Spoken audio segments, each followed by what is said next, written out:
क्षण कर्म चेतन बंधकारु, कर्म के अवसान का कह कर स्वरूप यथार्थ जग का, जो किया उपकार है उसके लिए जिन वाणी माँ को वंदना शत बार है, वंदना शत बार है, वंदना शत बार है। मोक्ष मार्गस्य नेतारं वेत्तारं कर्म भूभृतां, ज्ञातारं विश्वतत्त्वानां वन्दे तद्गुणलब्धये। पक्षपातो न मे वीरे न द्वेषः कपिलादिषु, युक्तिमद्वचनं यस्य तस्य कार्यः परिग्रहः। भवबीजाङ्कुरजननः रागाद्याच्छयमुपगता यस्य, ब्रह्मा वा विष्णुर्वा हरो जिनो वा नमस्तस्मै। हम सब मिथ्यात्व के नाश में न्याय शास्त्र की भूमिका, इस विषय पर चर्चा कर रहे हैं। बहुत ही महत्वपूर्ण विषय है। जीवन में मिथ्यात्व का नाश होना ये एक बहुत बड़ी बात है। आसान भी है पर आसान नहीं है। बहुत विरले जीवों के मिथ्यात्व का नाश होता है। सम्यक्त्व की प्राप्ति बहुत कम जीवों को हो पाती है, क्योंकि जो चीज जैसे होती है वैसे नहीं करते हैं। उसका जो तरीका होना चाहिए, अंधकार तो प्रकाश से ही दूर होगा। एक कमरे में अंधेरा हो रहा हो तो उस अंधेरे को दूर करने के लिए कोई लाठी डंडा चलाए, तलवार चलाए, बंदूक चलाए, या उसके आगे बैठकर पूजा पाठ करे, हाथ जोड़े, या यहाँ वहां सिफारिश करता फिरे, तो अंधकार दूर नहीं होगा। अंधकार दूर करने के लिए प्रकाश ही करना होगा और कोई उपाय नहीं है। ऐसे ही इस मिथ्यात्व को नष्ट करने के लिए, जो अनादि काल से हमारे साथ चिपका हुआ है और सारे भव भ्रमण का मूल कारण है, जो जीव अपनी आत्मा को दुख समुद्र में नहीं डुबाना चाहते हैं, उन्हें इस मिथ्यात्व को अवश्य छोड़ना चाहिए। सबसे बड़ा पाप जानकर सर्वप्रथम छोड़ना चाहिए। ऐसी अपन सुंदर चर्चा कर रहे हैं। मैं बहुत शांति से बात कह रहा हूँ। ये जो विषय हम पढ़ रहे हैं, मैं आपसे बहुत साफ साफ कह रहा हूँ कि इस विषय को पढ़ते समय मेरा उद्देश्य कोई किसी धर्म का प्रचार प्रसार करना नहीं है। आज मैं कोई और झंझट में नहीं बैठा हूं। कितने लोग देख रहे हैं, कितने लाइक्स आ रहे हैं, आप इन चक्कर में आप भी मत उलझना। और कौन बोल रहा है, इस बात में उलझे बिना क्या बात चल रही है, ये बहुत उच्च कोटि की विद्या हमारे हाथ आई है। इसीलिए मैंने आज फिर से 3 मंगलाचरण श्लोक पढ़े हैं। ये बातें बहुत गहरे गहरे हमारे अंदर बैठे हुए रोगों को दूर करने के लिए बार बार ये डोज देना जरूरी है। बुखार गहरा हो तो हर 6 घंटे में दवाई खानी जरूरी है। ऐसे ही बहुत गहरा मिथ्यात्व का रोग है, इसलिए ये चीजें बार बार भव बीजांकुर जननः रागाद्याक्षय मुपगता यस्य ब्रह्मा वा विष्णुर्वा हरो जिनो वा नमस्तस्मै पक्षपातो न मे वीरे न द्वेषः कपिलादिषु युक्तिमद्वचनम यस्य तस्य कार्यः परिग्रह। अग्नि अग्नि है, अग्नि उष्ण है, पानी पानी है, पानी शीतल है। ये सब वस्तु का स्वभाव है, किसी के कहने से नहीं है और किसी के कहने से बदलता नहीं है। मिथ्यात्व नष्ट हो, सम्यक्त्व प्रकट हो। मतलब मिथ्यात्व माने झूठी मान्यता, वो दूर हो जाए। सम्यक्त्व माने सच्ची मान्यता प्रकट हो, तभी बात आगे बढ़ सकती है। और इस काम को करने में न्याय शास्त्र की बहुत बड़ी भूमिका है। इतनी बड़ी भूमिका है कि वो अनिवार्य है। हमने कल इस विषय पर थोड़ी चर्चा की थी कि मिथ्यात्व का नाश, कल 2 बिंदुओं पर चर्चा की थी। अब आज बात आगे बढ़ाएंगे। वे 2 बिंदु ये थे। पहली बात ये थी कि जैन दर्शन का जैन दर्शन पना मिथ्यात्व को नष्ट करने में ही है। यदि मिथ्यात्व नष्ट किया तो जैन दर्शन पाया, नहीं तो नहीं पाया। जैन दर्शन पाना सफल है। सफल कब कहा जाए? सफल कब कहा जाए?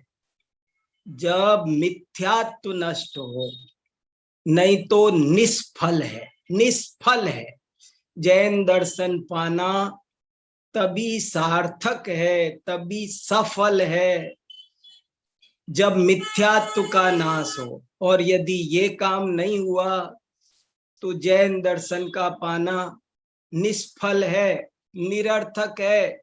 थोड़े बहुत ऊपर ऊपर से कोई जीवन को सुधार लेने की बात, वो एक अलग बात है। औरों से तो भले हैं, लेकिन मिथ्या दृष्टि ही है। इस बात को ध्यान रखना है। कोई दुर्गति में जन्म ना लेके कोई दूसरी गति में, सुगति में जन्म लेने लो। सांसारिक भाषा में बुखार कम ज्यादा तो सब कर सकते हैं, लेकिन बुखार मिटा कोई नहीं सकता।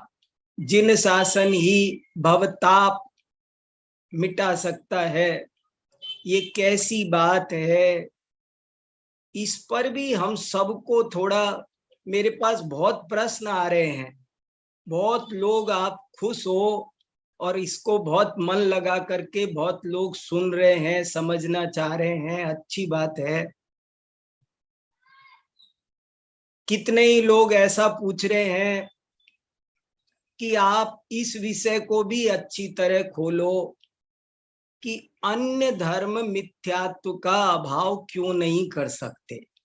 जैन धर्म ही मिथ्यात्व का अभाव कर सकता है, ऐसा कैसे है? वास्तव में ये भी एक बहुत जरूरी महत्वपूर्ण मुद्दा है। जो मुद्दा हमने जब आप्त परीक्षा पढ़ी थी तब समझा था गहराई से, और भी समझेंगे। और आप लोग भी स्वयं भी शांति से चिंतन करके समझ सकते हैं।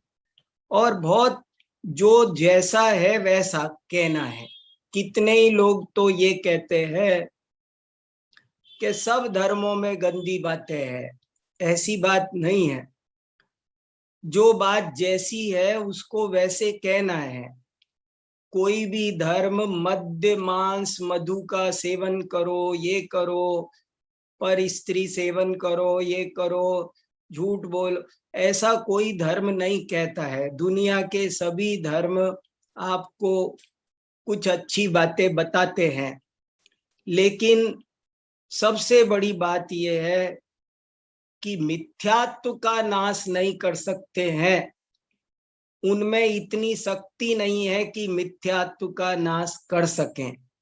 जैन दर्शन में वो शक्ति है, जैन दर्शन में ही वो शक्ति है जो मिथ्यात्व का नाश कर सकता है।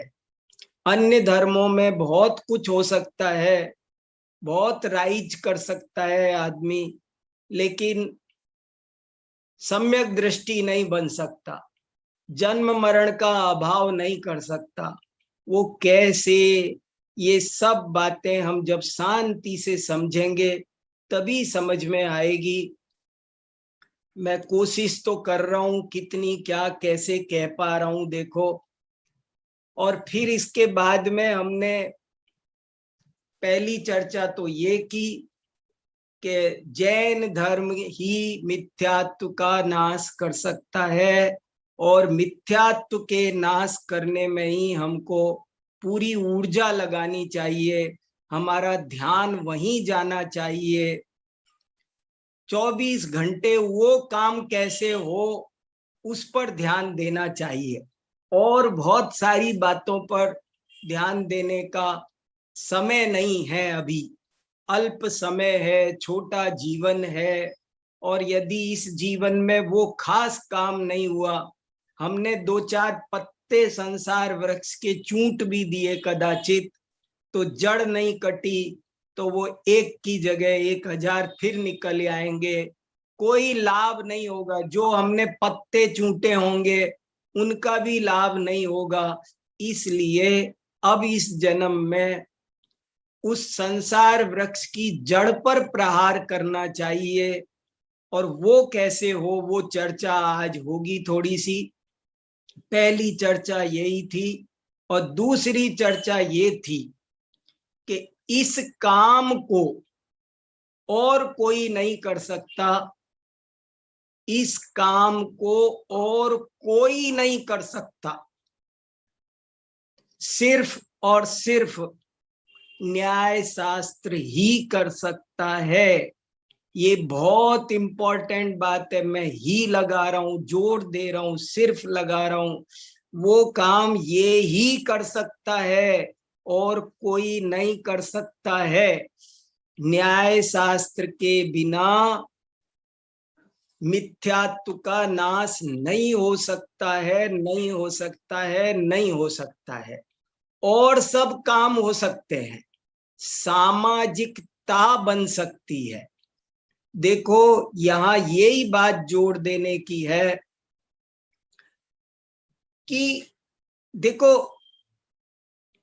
वैसे तो कोई आदमी इतना समझे ना, देखो एक इंपॉर्टेंट बात बताता हूं आपको। धर्म के नाम पर बहुत कुछ चलता है, लेकिन वो बहुत कुछ वो सब शारीरिक है, सामाजिकता है। वो मिथ्यात्व के नाश की बातें बहुत कम हैं। जैसे मैं कभी कभी कहता, मैंने एक व्याख्यान पूरा इस विषय पर किया है कि यदि कोई व्यक्ति खाली शरीर को ठीक रखना चाहे तो भी वो आधा धर्मात्मा बन जाएगा। कोई कहे मैं आत्मा को नहीं मानता, मुझे कोई आत्मा का कल्याण नहीं करना है, मुझे तो केवल शरीर का कल्याण करना है, शरीर बढ़िया रखना। जो शरीर से प्रीति है, जिसके जीवन का एक ही लक्ष्य है शरीर, वो भी व्यक्ति इतना अच्छा आचरण कर लेगा कि आपको लगेगा कि बहुत धर्मात्मा है। जिसे शरीर से प्रीति होगी, क्या वो कोका कोला पिएगा? जिसे शरीर से प्रीति होगी, शरीर अच्छा रखना होगा तो रात्रि भोजन करेगा। रात्रि भोजन से अनेकानेक रोग शरीर में उत्पन्न होते हैं, आज साइंस सिद्ध कर चुकी। माने शरीर अच्छा रखना है तो भी आपका जीवन बहुत अच्छा हो जाता है। दुनिया कहेगी आप बड़े धर्मात्मा हो, इतना अच्छा, क्योंकि आपका बहुत कुछ अभक्ष भक्षण, जिसको शरीर अच्छा रखना है ना, वो भी क्रोध नहीं करेगा। क्रोध करने से शरीर खराब होता है। जिसको शरीर अच्छा रखना है वो भी अपनी जिंदगी में इतना सुधार कर लेगा कि आपको धर्मात्मा लगेगा।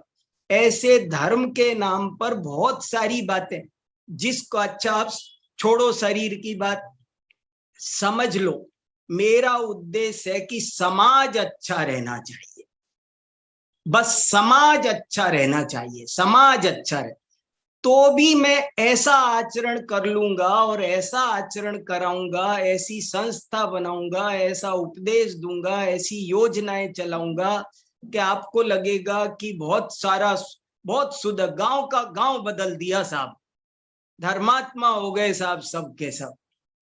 शरीर के लिए भी आदमी बहुत सुधर जाता है, समाज के लिए।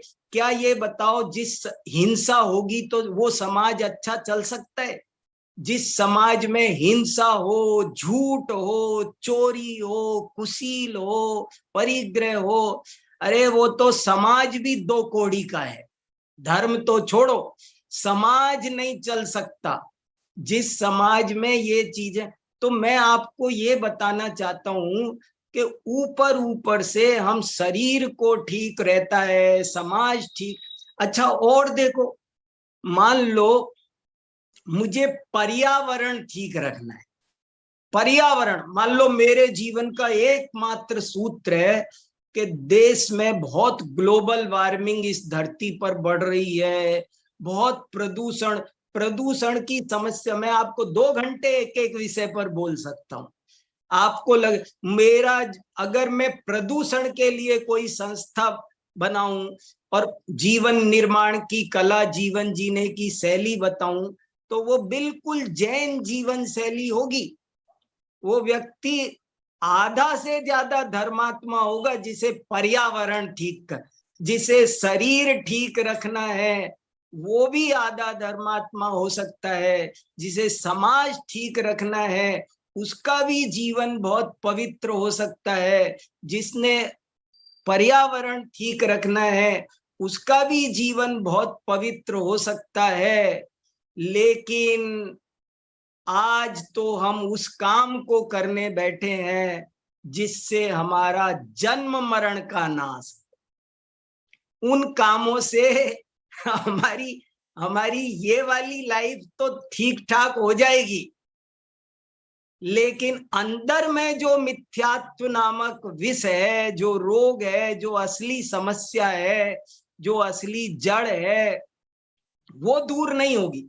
देखो चीजों को समझना, 72 प्रकार की कलाएं हैं। एक बहुत अच्छी गाथा लिखी है हमारे आचार्यों ने, मैंने उसमें स्क्रीन शेयर करने, आज संदेश जी नहीं है क्या, मैंने स्क्रीन तो दी थी आज भी शेयर करने के लिए। संजय जी स्क्रीन शेयर, हाँ श्रुति वेरी गुड बेटा। हाँ देखो मैं आपको एक गाथा सुनाता हूँ बहुत अच्छी, मैंने इसमें एक्सटेंड किया है, कुछ बातें और जोड़ी है बहुत अच्छी अच्छी, आप उनको देखो। थोड़ा आगे बढ़ाओ राजा, 2nd पेज। हाँ इसको थोड़ा सा इलार्ज करके देखो आप सब, तो बहुत सारी बातें समझ में आएगी।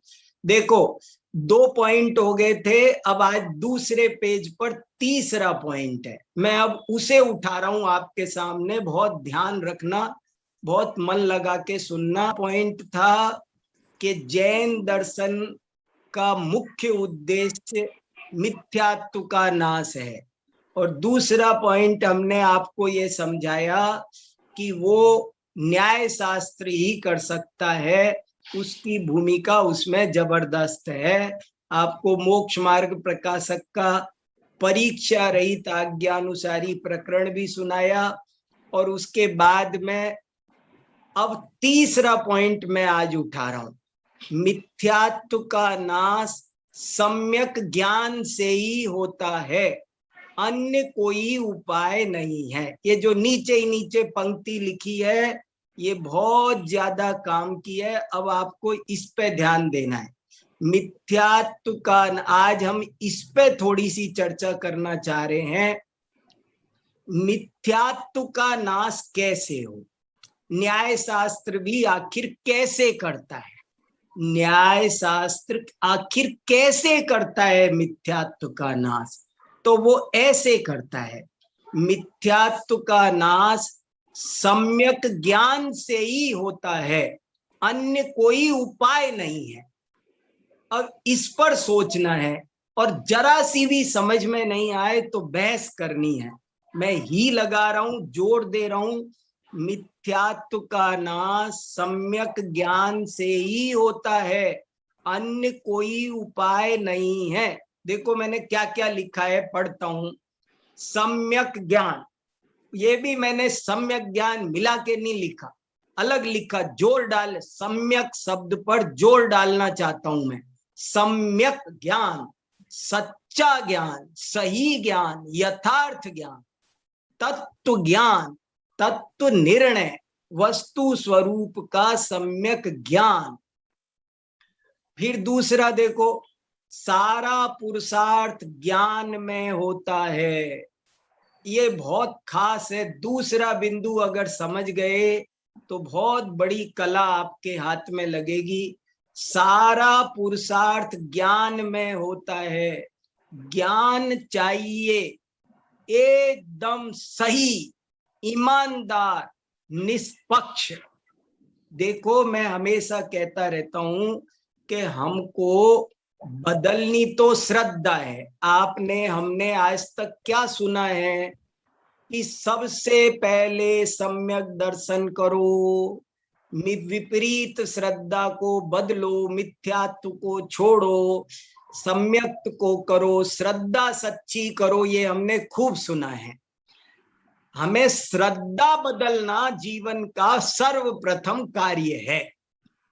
लेकिन अब ये सुनो खास, कि श्रद्धा बदलना है, लेकिन श्रद्धा कोई कटोरी गिलास नहीं है जिसको उठा करके हम उलट दें।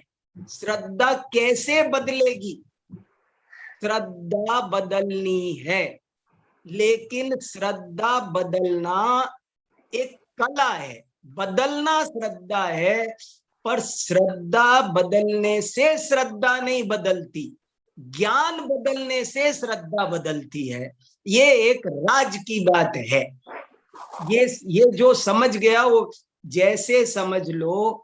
मैं पढ़ा रहा हूं, मैं पढ़ रहा हूं, और मेरी किताब पर ये हाथ की छाया आ रही है। मैंने हाथ ऊंचा कर रखा है तो हाथ की छाया मेरी किताब पर पड़ रही है। अब मैं उस छाया को हटाना चाहता हूं, पन्ने पर छाया पड़ रही है, उस छाया को हटाना चाहता हूं, तो क्या उपाय है उस छाया को हटाने का? छाया को डंडा मारा जाए, चक्कू से खुरचा जाए, चक्कू से खुरचूं में पेज को, तो छाया हट जाएगी? नहीं, हाथ हटाओ तो छाया हटेगी। छाया हटानी है, लेकिन छाया हटाने का पुरुषार्थ छाया में नहीं होगा। छाया जिस कारण से है उस हाथ को हटाना पड़ेगा। ऐसे ही हमको, आपको, सबको श्रद्धा बदलनी है, तब सम्यक तो होगा। श्रद्धा बदलेंगे तब मिथ्यात्व का नाश होगा।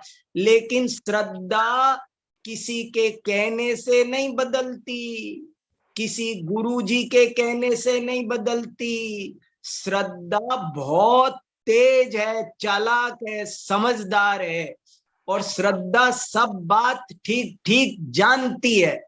आप जैसा जानोगे वैसी ही श्रद्धा रहती है। श्रद्धा को बदलने के लिए ज्ञान में पुरुषार्थ होता है। जब ज्ञान एकदम सही होता है तब कितने ही लोग ऐसा कहते हैं कि आप वस्तु को नित्य जानो तब सम्यक दर्शन होगा। मैं इस बात को नहीं मानता। देखो, वस्तु जैसी है वैसी जानने का नाम सम्यक्त है, वैसी मानने का नाम सम्यक्त है। सम्यक्त करने के लिए मैं कुछ भी मानूं तो सम्यक तो हो जाएगा नहीं, हमें सत्य का पक्षधर होना होगा, तब सम्यक्त की प्राप्ति होगी। ज्ञान एकदम सही चाहिए, ज्ञान के प्रति आपको पूर्ण ईमानदार होना होगा, निष्पक्ष होना पड़ेगा अत्यंत, तभी जाकर के श्रद्धा परिवर्तन संभव है। वरना 3 काल में श्रद्धा नहीं बदलेगी, आप कितना भी करो वो श्रद्धा ऐसे नहीं बदल सकती है। तीसरे पॉइंट पे मैं ये कहने की कोशिश कर रहा था, ये देखो 2 पॉइंट ऊपर ही ऊपर ले, मिथ्यात्व का नाश सम्यक ज्ञान से ही होता है, अन्य कोई उपाय नहीं है। अन्य उपाय अन्य काम के लिए है, लेकिन मिथ्यात्व के नाश के लिए तो सम्यक ज्ञान ही चाहिए और कोई उपाय नहीं चाहिए। और कामों से शरीर ठीक हो सकता है, और कामों से पर्यावरण ठीक हो सकता है, और कामों से घर परिवार समाज ये सही चल सकते हो कदाचित, लेकिन जन्म मरण का अभाव करने वाला सम्यक्त्व, वो तो सम्यक ज्ञान की प्राप्ति वस्तु की का स्वभाव जानने से होगा, वस्तु की व्यवस्था जान, ये दोनों तीनों शब्दों पर भी जोर है मेरा। वस्तु का स्वरूप जानने से, वस्तु की व्यवस्था जानने से, जैसी है ज्यों का त्यों सरदानो, कोई भी हो, आपको भावुकता में नहीं आना है, किसी के दबाव में नहीं आना है, कोई भय से, कोई आशा से, कोई देखा देखी निर्णय नहीं करना है, लेकिन आपको बहुत ही परिपूर्ण ईमानदारी से, जैसे वैज्ञानिक किसी वैज्ञानिक बालक से कहो कि H2O बराबर वाटर, तो जो सच्चा वैज्ञानिक बच्चा होगा, विज्ञान का छात्र होगा, वो लेबोरेटरी में जाएगा और जब उसको परख नली में ऑक्सीजन मिला करके पानी बना लेगा, तभी वो मानेगा इस बात को कि हाँ H2O बराबर वाटर। ऐसे हमको इन बातों को बहुत ईमानदारी से समझनी जरूरी है। और चीजों की उपयोगिता और जगह है, मैं उनका निषेध नहीं कर रहा, लेकिन हमारा मुद्दा यहाँ पर दूसरा है, और मैं कोई छल ना ग्रहण कर ले, इसलिए मैंने ये तीसरा पॉइंट एक गाथा ली है। इसका संदर्भ मुझे अभी मिला नहीं, मैं बाद में देख के लगाऊंगा। एक बहुत सुंदर गाथा मैंने मेरी डायरी में लिख रखी थी, वो यहाँ लिखी है आज। 72 कला कुशला पंडिया चेव सव कलाण विपवरा धम्म कलम जेण जानती। 72 कलाओं में कुशल हो जाए व्यक्ति, कोई व्यक्ति 72 कलाओं में एक्सपर्ट हो जाए, पंडित बन जाए, 72 कलाओं का पंडित बन जाए, लेकिन यदि उसने तत्व ज्ञान की कला नहीं सीखी तो अपंडिया चेव, तो वो अपंडित है, अपंडित ही है। किसी ने 72 कलाओं में कुशलता, निपुणता, महारथ, विशेषज्ञता प्राप्त कर ली, उनका पंडित बन गया, लेकिन यदि उसने तत्व निर्णय नहीं किया, वस्तु का स्वरूप नहीं समझा, वस्तु की व्यवस्था नहीं समझी, तो वो सब कलाण विपवरा, समस्त कलाओं में निपुण होते हुए भी अपंडित है, मूर्ख है, अज्ञानी है। इसलिए ये मनुष्य जन्म हमको उन 72 कलाओं के लिए नहीं, देखो, मैं एक वाक्य कहकर आगे बढ़ता हूं, इसमें बहुत है, लेकिन ये मैं सब कलाओं की उपयोगिता स्वीकार करता हूं। 72 कलाएं सब अच्छी अच्छी है, सब से मनुष्य का व्यावहारिक जीवन अच्छा बनता है। नृत्य कला भी अच्छी है, घुड़सवारी भी अच्छी है। मैं 72 कलाओं को जानता हूं, मैं उन पर आपको बता सकता हूं, और मैं उनकी उपयोगिता को बहुत अच्छे से जानता हूं मैं, मगर वो सब व्यावहारिक रूप से ही उपयोगी है। उनसे आपका शरीर, परिवार, समाज, आपका थोड़ी देर के लिए आपके टेंशन, डिप्रेशन, धर्म में ऐसी बहुत सारी बातें हैं जो केवल आदमी के व्यावहारिक जीवन को अच्छा बनाने के लिए उपयोगी थी, तो सब लिख दी हैं, और लोग उनमें लग करके ये समझते हैं कि हम तो धर्मात्मा बन गए। लेकिन वो कुछ नहीं है, वो केवल लौकिकता ही है। अलौकिक कार्य तो तब होगा जब सम्यक्त्व की प्राप्ति हो, जब मिथ्यात्व का नाश हो, तब समझो हमने धर्म किया, तब समझो हम अलौकिक मार्ग में आगे बढ़े। ये बात हम सबको थोड़ा सा गंभीरता से सोचनी है। देखो, चौथा बिंदु पढ़ता हूं आपके सामने। अब ये भी बहुत इंपॉर्टेंट है। सम्यक ज्ञान या सच्चा तत्व ज्ञान प्राप्त करने में 3 बड़ी बाधाएं हैं। देखो, अब ये समझना है हमको, आपको न्याय का महत्व समझ में आएगा अगर ये समझ में आ गया तो, कि तत्व ज्ञान सही सही प्राप्त हो जाए। देखो, ये सही सही को मैं 2 बार कहा, आप 1000 बार कहा, समझ लेना। सम्यक सम्यक सम्यक, सही सही सही, सम्यक पर जोर है। जैसे कोई अनम्यूट, किसी की आवाज आ रही थोड़ी सी भैया है, जिसका माइक खुला हो थोड़ा सा बंद करो, ज्यादा डिस्टरबेंस। चलो देखो, तत्व ज्ञान कैसे प्राप्त हो सही पर। तत्वार्थ सूत्र में दर्शन ज्ञान चारित्राणी मोक्ष मार्ग सूत्र लिख दिया था, तो वो उसके पहले सम्यक लगाना बहुत जरूरी था। सम्यक नहीं लगाया तो वो सूत्र निरर्थक है। वो सूत्र नहीं है, उस सूत्र को असूत्र माना जाएगा। सम्यक होना जरूरी है। ये एक तो सम्यक पर ही मेरा आज बहुत जोर है। सम्यक ज्ञान से ही, देखो, जैसा आप जानोगे ना वैसा मानोगे। मान लो मैं ये जानता हूं कि कम तोलने से फायदा होता है, समझो मैं दुकानदार हूं और मैं ये जानता हूं कि कम तोलने से फायदा होता है, तो अब मैं चाहे कितना भी प्रवचन में बोलूं, दुनिया को बोलूं, लेकिन जो मैं जानता मानता हूं ना, मेरा आचरण भी वैसा ही होगा। मूल एक और बात आपको गजब की बताना चाहता हूं। मुझे राजवार्तिक की एक बात बहुत अच्छी लगती है, इतना मैं गदगद रहता हूं और मेरे चित्त में इतनी घूमती है वो। तत्वार्थ राजवार्तिक में आचार्य अकलंक देव ने एक प्रश्न उठाया कि सम्यक दर्शन ज्ञान चारित्राणी मोक्ष मार्ग, इस सूत्र में ज्ञान को बीच में क्यों रखा। तो उन्होंने जो उत्तर दिया वो आप सुनो।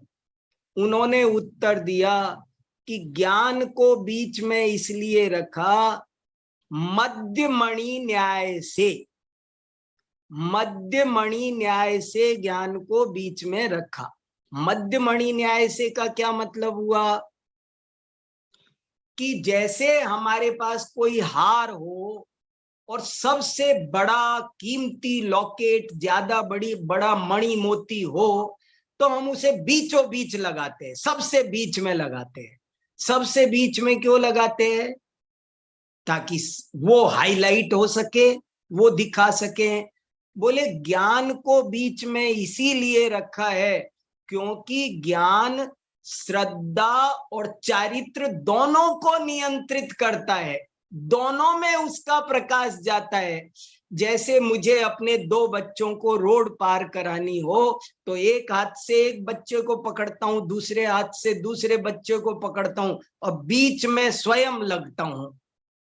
बीच में क्यों लगा मैं, साइड में क्यों नहीं लगा? कि उन दोनों को संभालना जरूरी है। ज्ञान दोनों को संभालता है। लोग ज्ञान ठीक नहीं कर रहे हैं और श्रद्धा ठीक करने के पीछे पड़े हैं, चारित्र ठीक करने के पीछे पड़े हैं, लेकिन जो ज्ञान ठीक नहीं करेगा उसका कभी भी श्रद्धा और चारित्र ठीक नहीं हो सकता। त्रिकाल में ऊपर ऊपर से ठीक हुआ सा दिख सकता है, उसका दिख ठीक हुआ सा दिख सकता है, उसके बाल तप बाल चारित्र इत्यादि कुछ हो सकते हैं, लेकिन बताता हूं सुनील जी, देखो वो ठीक हो सकता है, ठीक हुआ सा लग सकता है, लेकिन ठीक नहीं हो सकता। ठीक तभी होगा जब सच्चा ज्ञान होगा, सच्चा ज्ञान होगा। मैं बहुत बात कहना चाह रहा हूं, कितनी कह पा रहा हूं, लेकिन इंपॉर्टेंट है बहुत। पहली बात देखो, तत्व ज्ञान को प्राप्त करने में 3 बाधाएं प्रमुख हैं। सुनील जी कह रहे तो ऊपर एक दोहा लिखा है, वो भी आपको अर्थ बता देता हूं। कला 72 पुरुष की, जिनमें 2 सरदार, एक जीव की जीविका, दूजा जीव उद्धार। किसी ने कला छांटी 72 में से और कहा 72 कलाओं में से 2 ही महत्वपूर्ण है, 2 प्रमुख है, 2 को तो भली भांति संभालो। क्या 2 संभाले? बोले एक तो अपनी आजीविका संभालो और एक अपनी जीवोद्धार की, मिथ्यात्व के नाश की कला है, वो संभालो। कैसे? कि जैसे समझ लो कोई आदमी बढ़ई है तो उसको एक तो बढ़ईगिरी अच्छी आनी चाहिए, नाई है तो नाईगिरी अच्छी आनी चाहिए, डॉक्टर है तो डॉक्टरी अच्छी आनी चाहिए, और दूसरी कला है अध्यात्म कला, तत्व ज्ञान की कला, धर्म कला, वो सबके लिए कंपलसरी है। एक ऑप्शनल है, कोई क्या लेगा कोई क्या लेगा कोई क्या लेगा, सबकी अलग अलग होगी 72 में से, लेकिन एक सबके लिए अनिवार्य पत्र है, वो सबको लेना है। तो ऐसी ये गजब की बात है। हमारा ध्यान कहाँ है? वो ध्यान यहाँ आ जाए और कुछ काम हम कर लें। इसलिए मैं आप सबको थोड़ा सा प्रेरित कर रहा हूं और बहुत अच्छे मन से मैं जो बात ज्यादा सोचता हूं वो अब आपके सामने रख रहा हूं। ये देखो, तत्व ज्ञान प्राप्त करने में 3 बड़ी बाधाएं हैं। तत्व ज्ञान क्यों नहीं होता है, कैसे नहीं होता है और कैसे हो सकता है? 3 बाधाएं होती है। नंबर 1, ये भी सब जिनवाणी के में रेफरेंस लगाएंगे इसमें सब। नंबर 1, वस्तु का स्वरूप अत्यंत जटिल है, उसे कहा नहीं जा सकता, उसे जाना नहीं जा सकता। वस्तु अनंत धर्मात्मक है, जटिल है, उसका जो स्वरूप है वो बहुत घना है और उसको कैसे भी कोई कह नहीं सकता। साक्षात सरस्वती भी उतरे, बृहस्पति भी उतरे, तो भी उसे वाणी में इतनी शक्ति नहीं है। इसलिए उसको कह नहीं सकते। कौन समझाए? गुरु कहते, समझाते, कोशिश करते हैं, पर वो समझा नहीं पाते, कह नहीं पाते हैं। उसको जानना बहुत कठिन है और ये काम में न्याय हमारी मदद करता है। दूसरी बाधा देखो, हम मोह राग द्वेष, हाँ अशब्द है, वचन अगोचर है, वस्तु का नींबू कैसा, घी कैसा, गुड़ कैसा, मिश्री कैसी, आग कैसी, कोई माई का लाल कह नहीं सकता। कोई नहीं कह सकता। कहा ना, साक्षात बृहस्पति उतरे तो नहीं कह सकते। जिस स्वरूप को तीर्थंकर भी नहीं कह सकते, ऐसा वस्तु का स्वरूप है।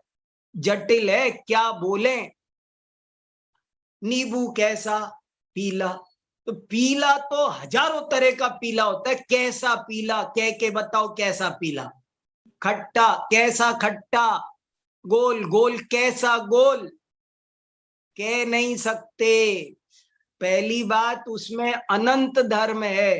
फिर एक एक धर्म में भी अनंत धर्म है। एक एक धर्म में अनंत धर्म है। ये गजब की बात है। वो दूर है कि पास, ये नहीं कह सकते। और दूर कह दिया तो दूर में भी अनंत धर्म है। इस वस्तु की अपेक्षा 1 फीट इसकी अपेक्षा, 2 फीट इसकी अपेक्षा, 3 फीट इसकी अपेक्षा, 4 अनंत वस्तुओं की सापेक्षता से है। तो पहली तो गंभीर बाधा ये है कि जीव अजीववादी का स्वरूप अत्यंत जटिल है। उसे कोई क्या कैसे बताए। ये जीव अनादि काल से अज्ञानी, ज्ञानी गुरु कह नहीं पा रहे हैं। कैसे कहें, कैसे बताएं, कैसे जाने। असली समस्या तो ये है। दूसरी समस्या ये है कि हम जिन्हें समझना है, हम मोह राग द्वेष से आक्रांत है। हमारी आंखों में पीलिया हो रहा है। हमको सफेद दीवार पीली दिख रही है।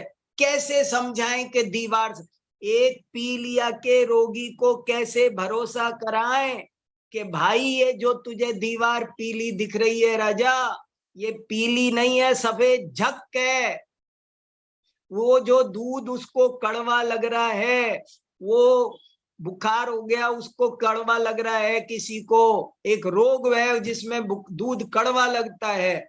अब उस दूध, उसको कैसे समझाएं कि जो दूध तुझे कड़वा अनुभव में आ रहा है वो कड़वा नहीं है, मीठा है, मीठा।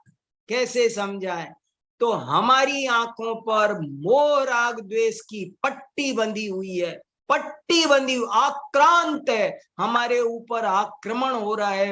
हमको कोई चीज ढंग की दिखती नहीं है। वो सब मोह राग द्वेष के चश्मे से ही दिखाई दे रही है। ये चश्मा नहीं उतर रहा।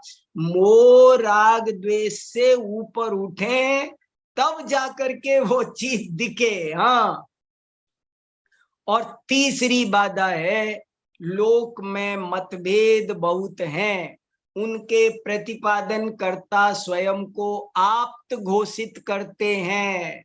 ये 3 बड़ी बाधा है। इतने धर्म है, सब कह रहे हम सही बता रहे, हम सही बता रहे। कोई कहता है कि आत्मा एक है, कोई कहता है अनेक है। ऐसे सब नाना आत्मा के बारे में तरह तरह के कथन है। और वस्तु परोक्ष है, अनुमान गम्य है, वचन अगोचर है। अब कैसे उसको जाना जाए। तो ये 3 बड़ी जबरदस्त बाधाएं हैं। लेकिन इन 3 बाधाओं को न्याय शास्त्र ही दूर कर सकता है। वही हमें इन बाधाओं से पार लगाकर समीचीन तत्व ज्ञान कराता है। जो जटिल है, अनंत धर्मात्मक है, तो वो स्यादवाद सिखाता है कि एक एक पक्ष से। मैंने इस विषय पर एक लेख लिखा है, वो मैं लेख भेज दूंगा आपको ग्रुप पर।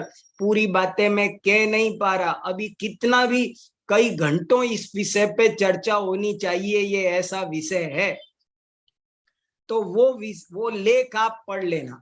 मोह राग द्वेष से का चश्मा होते हुए भी न्याय शास्त्र हमें एक ऐसी अद्भुत परीक्षा की कला सिखाता है कि हम मोह राग द्वेष से सहित होते हुए भी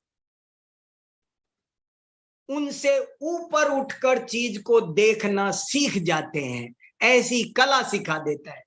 फिर सुनो, मोह राग द्वेष से सहित होते हुए भी उनसे ऊपर उठकर देखने की कला सीख जाते हैं। ऐसी कला वो हमको सिखा देता है। हम समझ जाते हैं, जैसे दुनिया में हम जानते हैं बहुत बार।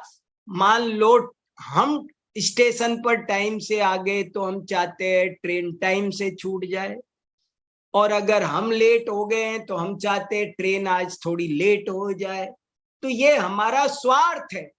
स्वार्थ से, भावुकता से, पक्ष से, मेरा बेटा है तो कोई और नियम चलना चाहिए और तेरा बेटा है तो कोई और नियम चलना चाहिए, ये सब मोह राग द्वेष से ऊपर उठने की कला हमको न्याय शास्त्र सिखा देता है। इसलिए ये मोह राग द्वेष भी हमें बाधक नहीं बन पाते हैं, हम सम्यक तत्व ज्ञान प्राप्त कर लेते हैं। ऐसे ही लोक में बहुत से मतभेद है, बहुत आप्त घूमते हैं, लेकिन उनकी भी न्याय शास्त्र बहुत अच्छी तरह परीक्षा करना सिखा देता है। ये बाधाएं न्याय शास्त्र दूर कर देता है। इससे हमको सच्चा तत्व ज्ञान प्राप्त होता है। सच्चा तत्व ज्ञान, अरे एक बार सही सही समझ में आ जाए फिर मान्यता गलत नहीं रह सकती। समस्या तो ये है कि समझ में सही आया नहीं है।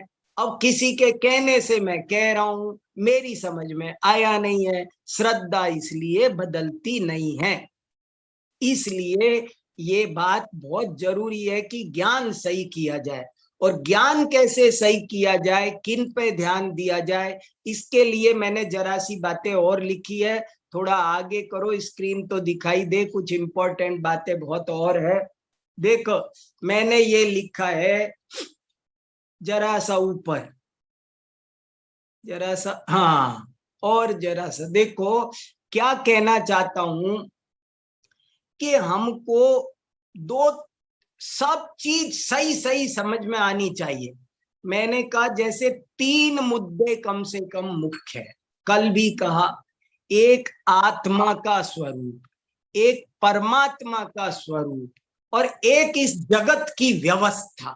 ये जगत का स्वरूप क्या है, इस जगत की व्यवस्था क्या है, कैसे ये इसका कार्य चलता है, इसकी कारण कार्य व्यवस्था क्या है, हर वस्तु का स्वभाव क्या है और उस वस्तु की व्यवस्था क्या। ये बात जब तक समझ में नहीं आएगी, ठीक से समझ में नहीं आएगी, आज्ञा से भी ऊपर उठकर परीक्षा से समझ में नहीं आएगी, तब तक अंतर से श्रद्धा नहीं बदलेगी, विश्वास उत्पन्न नहीं होगा। अब 4 में से मैंने एक मुद्दा आपके सामने रखा कि जैसे समझो ये आत्मा का ही स्वरूप ले लेते हैं। अब अपन 3-4 व्याख्यान एक एक इस पे कर सकते हैं, आत्मा का, परमात्मा का, और कैसे न्याय शास्त्र मदद करता है। देखो नंबर 1 से देखो, थोड़ा सा 5वां नंबर 1 से देखो। अब ये आत्मा के बारे में मैंने 20 बिंदु लिखे हैं आज। अब जैसे कोई कहता है आत्मा है ही नहीं, पहले तो ये बात समझ में आनी चाहिए कि आत्मा है या नहीं है। फिर वो आत्मा जड़ नहीं है या जड़ से मिलकर नहीं बनी है, पंच तत्व से नहीं बनी है, चेतन ही है, ये बात हमें समझ में आती है। सोचो, अपने अपने मन में सोचो, अच्छे से सोचो। कोई भ्रमित कर दे तो भ्रमित तो नहीं होगे। आत्मा और शरीर भिन्न भिन्न है, 100% दावे के साथ कह सकते हो। जैसे अग्नि गर्म होती है कह सकते हो, ऐसे क्या ये कह सकते हो कि आत्मा की, कितने ही लोग कहते आत्मा नाम की कोई चीज ही नहीं होती। कोई कहता है होती तो है पर वो कुछ नहीं, पंच तत्व से मिलकर बनती है। कोई कहता है शरीर ही है। कैसे शरीर आत्मा भिन्न भिन्न है? आत्मा में स्पर्श, रस, गंध आदि पुद्गल गुण नहीं पाए जाते हैं, उनमें चेतना, ये सब बिंदु समझ में आना चाहिए। चेतना आत्मा का, क्योंकि नहीं बोलता हूं अभी आगे, चेतना आत्मा का स्वभाव है, विभाव नहीं है। ये मुद्दा समझ में आता है। ज्ञान आत्मा का स्वभाव है। हमारी समझ में आता है, राग द्वेष है, ज्ञान नहीं है। दुख की व्याप्ति राग के साथ है, ज्ञान के साथ नहीं है। आत्मा को चेतना, ये सब बिंदु, आत्मा 9वां पॉइंट पढ़ रहा हूं, देखो कितना इंपॉर्टेंट। आत्मा किसी का अंश या अपूर्ण वस्तु नहीं है, आत्मा पूर्ण और अखंडी है, क्योंकि एक वस्तु की कभी दो नहीं हो सकती और दो वस्तुओं की कभी एक नहीं हो सकती। आत्मा का कभी नाश नहीं हो सकता, ये बात समझ में आती है। आत्मा का कभी जन्म नहीं हुआ, ये बात समझ में आती है। बहुत से धर्म ऐसा समझाते हैं, उनका एक व्याख्यान सुन लो तो भ्रम में पड़ जाओगे कि आत्मा एक ही है। लेकिन जैन दर्शन कहता है आत्मा एक ही नहीं है, अपितु अनंत है, सब स्वतंत्र हैं, पूर्ण हैं। ये सब चीजें तब तक अच्छे से समझ में नहीं आएगी जब तक न्याय शास्त्र नहीं से नहीं समझोगे, जब तक परीक्षा से नहीं समझोगे। अब ये बातों पर पक्का निर्णय, सुमेरु पर्वत जैसा अटल निर्णय होना चाहिए, तब आत्मानुभूति हो सकती है। और हम इनका निर्णय नहीं करते और बैठ जाते हैं आत्मानुभूति करने के लिए। अरे आगम के सेवन के बाद युक्ति का अवलंबन चाहिए चाहिए चाहिए। युक्ति के अवलंबन के बाद ही आगे स्वानुभव वाला चौथा सोपान आएगा, नहीं आ सकता। युक्ति के अवलंबन बिना चौथा सोपान नहीं आ सकता। आत्मा एक नहीं, इस विश्व में एक आत्मा नहीं है, अनंत आत्माएं हैं। आप ताल ठोक के कह सकते हो, समझा सकते हो, समझ सकते हो, अपने आप को समझा सकते हो, दूसरे की छोड़ो। हमको ये मुद्दे, आत्मा वटकणिका मात्र नहीं है, आत्मा सर्वव्यापी भी नहीं है, आत्मा स्वदेह परिमाण। हमने तत्व ज्ञान ठीक से नहीं किया है। मिथ्यात्व का नाश कैसे हो? मिथ्यात्व का नाश तत्व ज्ञान सही करने से होगा। मैं ये जोर देकर कहना चाह रहा हूं। बहुत बात है, बहुत विचार है और बहुत गंभीर विषय है। मैं बहुत ईमानदारी से, बड़े अच्छे मन से आप सबके सामने, भैया असली बात है, आप सब लोग इसको किसी दूसरे इशू से मत जोड़ना बिल्कुल भी।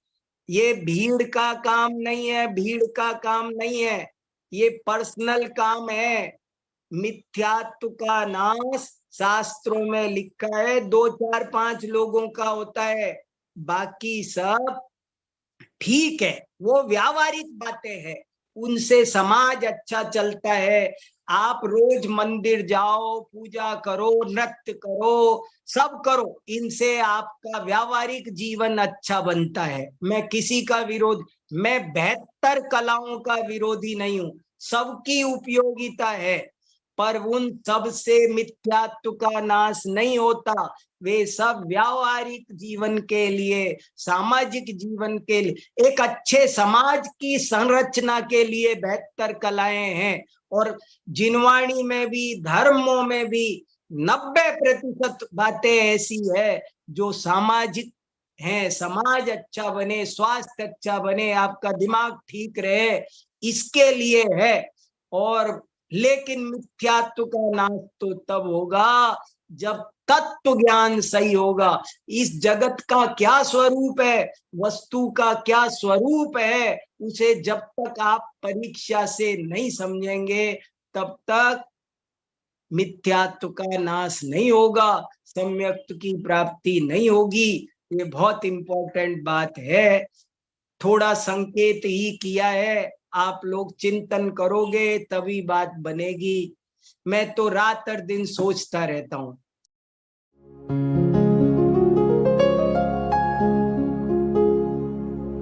निज निधि निज में बताए, यह अनंत उपकार है उसके लिए जिन वाणी माँ को वंदना शत बार है, वंदना शत बार है, वंदना शत बार है।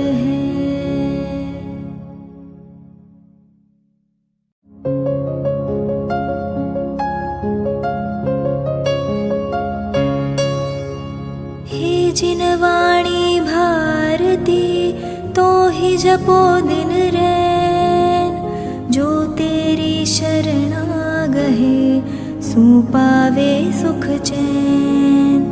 जा वाणी के ज्ञान ते सूझे लोकालोक, सो वाणी मस्तक नवो सदा देत हो ढोक, सदा देत हो